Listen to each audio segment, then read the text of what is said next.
The crying started quietly at first, the kind of soft, helpless sound that most people try to ignore in busy places. But inside the warm, elegant dining room of a luxury restaurant in Chicago, the sound grew louder and more desperate with every passing minute. Guests dressed in expensive suits turned their heads. Waiters exchanged uncomfortable glances.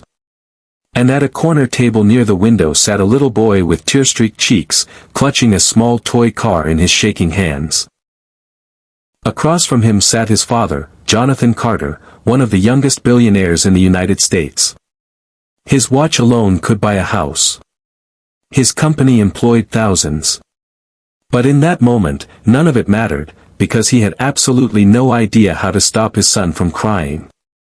Before we continue, take a second to like this video, subscribe to the channel, and share it with someone who believes that kindness and second chances can change lives.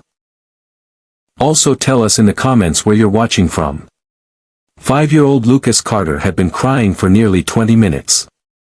The restaurant staff had tried everything. They brought him ice cream, French fries, and even a chocolate milkshake shaped like a cartoon bear. But nothing worked. Lucas pushed the food away and kept crying with the deep, aching sadness that only children feel when something inside them is broken. Jonathan Carter looked exhausted. His hair was slightly messy, his tie loosened. People knew him as a powerful tech investor who built a billion-dollar empire before the age of 40. Newspapers admired his intelligence. Business magazines praised his leadership. But none of those headlines mentioned the quiet tragedy that followed him everywhere. 3 years earlier, Jonathan's wife, Rebecca, had died suddenly from a rare illness. She had been the heart of their family.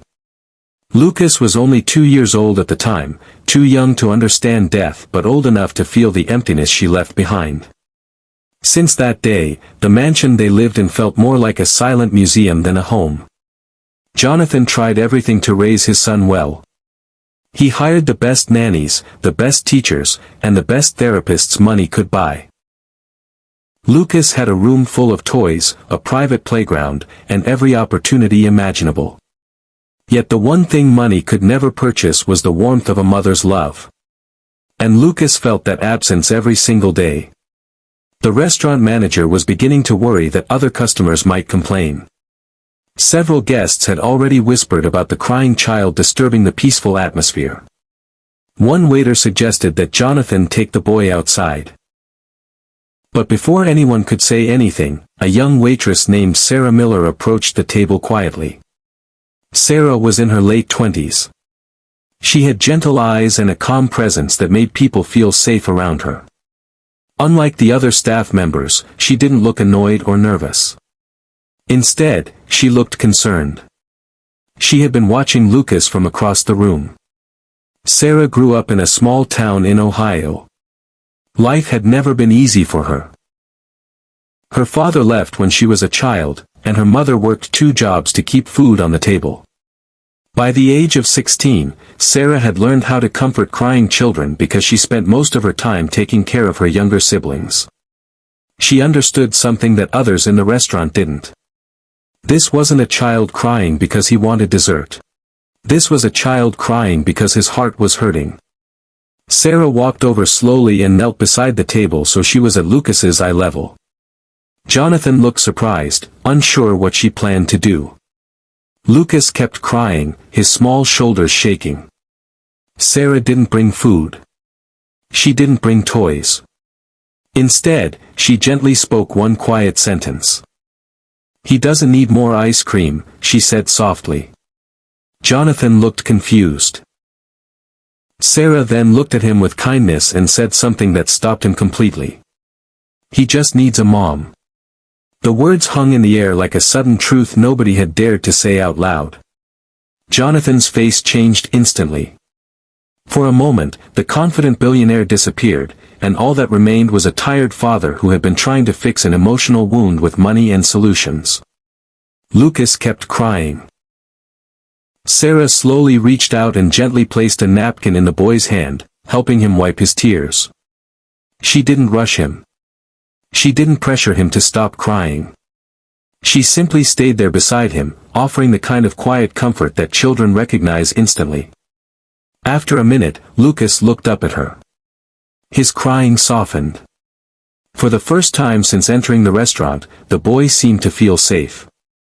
Sarah smiled gently and helped him take a few deep breaths. She spoke to him softly about his toy car, asking what color it was and where it liked to race. Within minutes, Lucas stopped crying completely.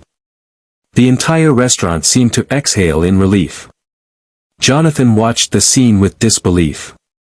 Therapists had tried for months to help Lucas open up emotionally, but somehow this stranger had reached his son in a matter of minutes. When Sarah stood up to leave, Lucas grabbed her hand. He didn't want her to go. Something inside Jonathan shifted in that moment. Over the next few weeks, Jonathan kept thinking about what had happened in that restaurant. The way Lucas had calmed down. The way Sarah's presence seemed to fill the empty space his son had been carrying. One evening, he returned to the restaurant. Not as a billionaire client, but as a father searching for help. He asked Sarah if she would consider working for his family as Lucas's caregiver. At first, she hesitated. She had never imagined working for a billionaire. But something about Lucas's eyes stayed in her heart. She agreed. What happened next changed all their lives. Sarah didn't try to replace Rebecca. She simply brought warmth back into the Carter household. She read Lucas bedtime stories, helped him draw pictures, and sat beside him when he had nightmares. Slowly, the quiet mansion began to feel alive again. Lucas started laughing more. His teachers noticed he was happier at school. Even Jonathan found himself smiling more often. For the first time in years, their home felt like a family again. Months later, on a sunny afternoon in Central Park, Lucas ran across the grass and hugged Sarah tightly. Jonathan watched them from a bench, realizing something powerful. Love doesn't always arrive the way we expect it. Sometimes it walks into our lives wearing a waitress uniform and carrying a simple kindness that money can never buy. Before the story ends, we have a special request for you. In the comments, write the word kindness if you believe small acts of compassion can change someone's life.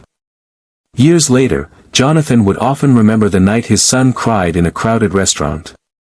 Not as an embarrassing moment, but as the moment everything changed. Because sometimes the greatest miracle isn't wealth, success, or power. Sometimes the greatest miracle is simply someone who cares enough to kneel beside a crying child and remind the world what love looks like. And if this story touched your heart, please take a moment to like the video, share it with someone who believes in kindness, and subscribe for more stories that remind us how powerful compassion can truly be.